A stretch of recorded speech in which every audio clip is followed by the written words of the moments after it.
जालिद मिसाइल पर बल दिया, जालिद मिसाइल पर बल दिया।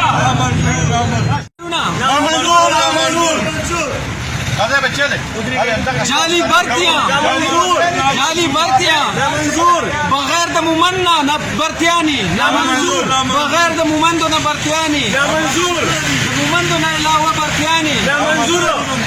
फकत मुमंदो ल भर्तियानी मंजूर फकत मुमंदो ल भर्तियानी मिसाइल पर भर्तियां मिसाइल पर भर्तियां मिसाइल पर भर्तियां नामंजूर خندنه کو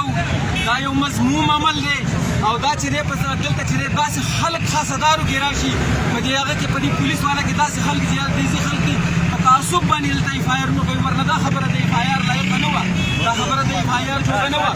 موږ دې حکومت ته وویل چې دغه خلک چې دلته ناست دي په تعصب باندې را کارونه کوي هغه د لویدیځ نه موجوده حکومت انتظامیه 18 د سنسز موافق دلته په دې مومند ایجنسۍ کې آبادي 4,00,000 ده خو د وسایلو دپاره 10,00,000 خلک په تا باندې راروان دي هغه په لاهور کې اوسېږي یا په کراچۍ کې اوسېږي هغه په مردان کې اوسېږي یا په تخبایي کې اوسېږي یا په چارسده کې اوسېږي هغوی دا ځای نه دی لیدلی هغه حقوق هغه غواړي دا حکومت دې تکړه شي موږ له د 10,00,000 آبادۍ برابر وسایل راکړي دا زموږ ټول وروڼه دي خو که وسایل د 4,00,000 او 6,000 آبادۍ دپاره راکوي او راچوي را باندې 10,00,000 خلک موږ دې خبرې ته قطعا نه یو تیار موږ دې خبرې ته قطعا نه یو تیار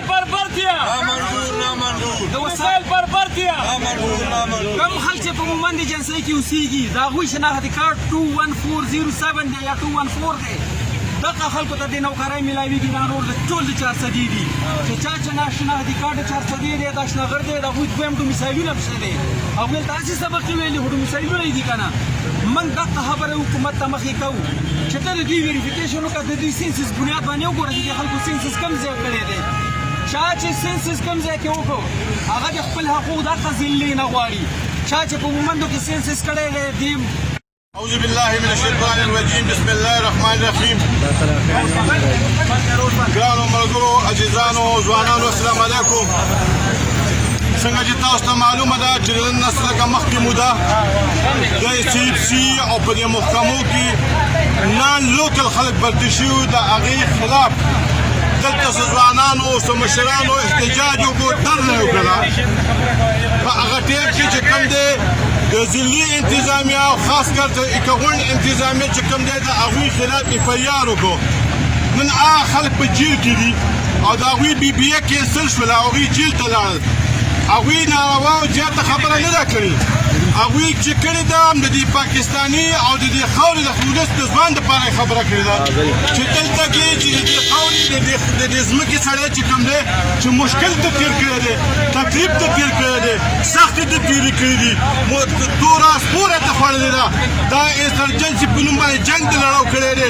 آیین او قانون ته ته اجازت ورکړی دی چې بهی د دې مقامي سړی به دلته برتي کېږي د هغې باوجود چې کوم دی دوی د ضلع پېښور د ضلع مردان یا د 400 خلک یې راوستل او هغه یې برتي کړل زه به خپلو منتخب نمایندګانو ته هم دا خبره کوم